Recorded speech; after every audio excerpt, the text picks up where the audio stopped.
Hi guys, and welcome back to another DrAce video, and today we're going to be playing MotoGP 22. And today we're going to be using Rainey on board the 500cc Yamaha right here in the Czech Republican Grand Prix of Brno. Now if you knew or you didn't know, Rainey's last Grand Prix victory came here in the Czech Republican round of Brno, and I must say, I like this track, I like Rainey, I like the bike, and I love the 500cc, so it's a combination made in heaven, which I had to do today. Now in the practice I found that the AI were quite weak, and it looks like, oh, a little bit of contact there into the rear of Eddie Lawson. Could have been John Kaczynski, but I do believe that was Eddie Lawson. But I did find the AI to be a little bit weak, so I started from the back of the grid, even after qualifying third position I think it was, so make things a little bit more interesting and more competitive, to say the least. But we're going to try and dive with the inside of Jerry McWilliams there. Went late on the brakes, but McWilliams around the outside, beautifully done. Someone's gone down. Is that Cadalora or Gary McCoy? I don't think it's Gary McCoy, and possibly actually could have been. Just seen his name on the left-hand side of the screen, but it didn't exactly tumble down like I expected. And look at that move from Lawson. That is a beautiful lunge up on the inside of the world champion, or at least the current world champion, with Rainey holding the number one. As we now go to the left-hand side, moving up on the inside of Kaczynski, but Kaczynski beautifully done there to the right-hand side. Positioning is Kajiva ahead of us, and now Kevin Schwantz dives up on the inside. This is where things are going to get rather interesting, because we can take things a little bit steadier and just accept that we are going to lose a few positions here and there, or we could just go absolutely gung-ho and just decimate the field. I want to keep things a little bit more interesting yet. See what happens, but for now, let's go on the left-hand side here, up on the inside of John Kaczynski. That is a beautiful lunge, if I do say so myself. There's a bit of gesticulation from Jerry McWilliams there. Eddie Lawson and McWilliams having a bit of a tay-to-tay up on the entry there for turn 11, then concluding it into turn 12. So down into 10th position after starting at the back of the grid. Not too bad so far, but I will tell you, I'm taking things rather steady. Now regarding the physics and the update, since MotoGP 22's recent update has sort of changed a few things for a few players, didn't notice too much of a difference with these 500cc machines. I did feel like I had to really wrench on the acceleration to gain a bit more speed on the acceleration rather than gradually bringing it on, and I didn't find to be too much rear sliding as well, so I guess that's a good thing, I guess. But now to the left hand side going into turn 2, Lawson and Rossi ahead of us on circuit. We're going to try and get past the number 7 and 46 when the opportunity arises, and there it is, up on the inside of the 46 and up on the inside of Eddie Lawson. Bit of contact as we push the man to the right hand side of your screen there. Lawson's not going to be too pleased with that one. Not at all, as we now go to the right hand side for turn 4, bringing on the power. Be careful not to just bring on the power just a little bit too quickly there, because you do end up slipping the rear and you do lose a lot of time, or at least you will do if you're too aggressive. And now bringing on the power and leaning it over to the right hand side. Not of course a massive lean angle that you would expect in MotoGP of modern day standards, but a still decent amount of lean angle when you think about it. And of course playing with these retro bikes, a bit more of a challenge as we now dive up on the inside. That was gorgeous. That was absolutely gorgeous. Up on the inside of Jerry McWilliams, loving that lunge up on the inside, and now positioning Jerry McWilliams, oh, fighting back on board the Aprilia. Love to see it, but bringing on the power, the Yamaha has decided to move on away from Jeremy McWilliams. So now to the right hand side, quick check on our top 6. Alex Crivier leading this Grand Prix, Max Biaggi in second place, with Alex Barros, the number 9, in third position. I do see Kenny Roberts in there as well, Kenny Roberts Jr., Carlos Checa, and of course Rainey as me right now. Now of course, using real electronics, you don't get to change the power consumption or any particular electronics. Of course, these bikes are just sheer raw power of 500cc greatness. As we run it a little bit deep there into horizon for turn 13. A bit of a mistake on my behalf. I'm still struggling a little bit with the brakes. I'm still adapting my style, still learning how heavier I need to press the brakes rather than being more gentle and in control. So Rainey fastest man on track right now. Well, lap 3 is underway as we get on with it into the first corner for the third time of asking. Aprilia's Jerry McWilliams is still there. He's lurking, but not ready yet to have a lunge. But look at this change of direction here into turn 2. Carlos Checa to the right-hand side, and Kenny Roberts, the American, just a little bit further ahead. But we'll try and move up on the inside of the Spaniard. Not quite getting it stick. A little bit of a shove there. Checa having to pick up his Yamaha just ever so slightly as he now positions the bike to the right there. Beautifully done, but of course he will leave a gap for the left-hand side for us to then go round the outside, but we can't quite get it stuck here. Maybe into the 5th corner we might be able to go round the outside of Roberts. We had to pick it up a little bit there because I thought Roberts was going to bump into me, or at least I would have bumped into the side of him. As we now go right onto the right-hand side for turn 6, we'll then chuck it to the left-hand side. Yamaha's in a bit of a scrap here with a lone Suzuki, and then actually Alex Barros on board the Suzuki, another Suzuki in the top 6 as things stands right now.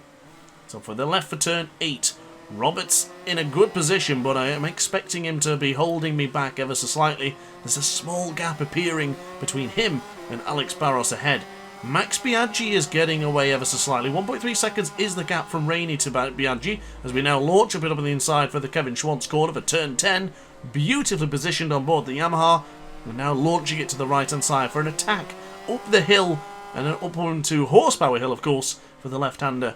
As we now get really close and bit of contact there. Whoa, Alex Barros certainly would have felt that in his left shoulder, as that was a fair old whack from the Yamaha into the left-hand side of Barros. The Brazilian is certainly going to feel that in the morning when he wakes up. But outbreaking the number 9 into the left-hand side. Now, do we position it just perfectly so we cannot fight back on the right-hand side? And it looks like the job has been done. Oh, a small twitch there from Barros. He may even lose 4th position if he's not careful with his Suzuki. But look at the speed we picked up here across the line. It's no improvement for the lap time, but that was still a very decent lap, to be honest with you. Well, actually, yes and no. Against the AI, it's a decent lap, but honestly, in free practice, I was getting 159s. So, yeah, I'm taking things rather steady, but I'm looking at Biaggi getting a 1.7 second leads on board his Yamaha, and I think now is the time to push. I am more than confident knowing that we will catch him. It's just, do we push now, or do we have a bit of play with Alex Crivier ramming accidentally? I think we now go for it. I'm going to pull the plug. Let's just go for it. Let's see what we can produce with Wayne Rainey right here in this brilliant circuit of Brno as we go very firm on the brakes for the right-hander of turn 5. Keep it nice and tight here to the apex. Run it deeper a little bit into the wider parts of the track there to then launch the attack into the 6th corner. And I gotta say, going into the stadium section here, I really love a good overtake into turn 7, but it's quite difficult to time it right. You've got to get the right amount of speed coming out of 6 and position your motorcycle in the way that you can get a good solid block pass. I do love that move, but I don't think I'll be able to pull it off in this one, unless we save the overtake on Biaggi 4 then. But also I'm very keen to see how quickly I can catch Biaggi and how quickly we can gap him. I think we can do it pretty fast. So here on lap 4 of 6, finally into the green parts of the sector times in the top right corner of your screen. It will stay green again, I reckon, once we get out to this Horsepower Hill, because I do feel like I've been holding back a tremendous amount, to be honest with you. I do this in a lot of my videos because I want to make it fun, I want to make it cool and exciting, and it's better to do it this way than just disappearing to the front, Lorenzo style, for example. But going firm onto the brakes into the penultimate corner, we have already closed into 1.2 tenths of a second, 1.3, so we lost a little bit of time there as we went too eager on the acceleration, but now ready and poised and prepped to get across the line to improve our lap time of a 2:01.872. It is now a 2:01.670, so solid performance from Wayne Rainey, and this is the time to start chucking in those fast lap times. Put the pressure on Max Biaggi. I always mention that the second gap is the part that can break the resolve of the rider in second place, but when you're the rider in second place, reducing the lead down from 1 point plus to less than a second, the pressure is reversed and it goes onto the leader. Right now, the pressure is on Max Biaggi because Wayne Rainey is absolutely flying. 4 tenths of a second quicker in this first split. We're going to be entering the second split any moment now, and we're probably going to be up to about 7 tenths, and my goodness, 5 tenths of a second separates Biaggi on his Yamaha to a fellow Yamaha rider in the form of Wayne Rainey. A little bit messy on the entry going into turn 5 on the brakes, and then for turn 6, didn't really feel like we nailed it as well as we've done on the previous lap times, but the Roman Emperor is now only 8.5 tenths of a second away from losing his position in the top part of this Grand Prix, and look at that for a fact for you guys. 3 Yamahas in the top 3 there. Biaggi, Rainey, and Carlos Checa in 3rd position. Good to see Carlos Checa being added to the 500cc list this year. Same as Luca Cadalora and Alex Barros as well. Now, I might be wrong, actually, Carlos Checker may have been in the game. I don't believe he was, though. But anyway, moving on from that, as we now go to the left-hand side, braking rather firm for the left-hander of turn 11. Ooh, a little bit out of shape. I did feel the controller start to vibrate away there. And, of course, if you're playing on PC and your DualSense or DualShock controller is no longer vibrating when playing MotoGP 22, then consult the video I uploaded today, which fixes that. It'll give you a guide on how to fix the lack of vibration for a controller such as either PS4 or PS5 controllers when playing on PC. But for now, Biaggi, you're about to lose the lead. We have absolutely decimated this lap. Across the line we will go now. It's a 2:01.014 as we're now flying past Max Biaggi on the acceleration. This next lap time, the final lap, is all about now getting the biggest lead possible. I want to go for at least half a second, maybe 7.5 tenths of a second. Let's see if we can absolutely smash the lap time that I've just set there with a 2:01.014 and just see what we can do. And of course, on this final lap, I will tell you guys, if you have any requests for me to use a specific rider and a certain sort of track or combination, let me know in the comment section down below and I will try to oblige. But for now, half a second is the gap to Biaggi.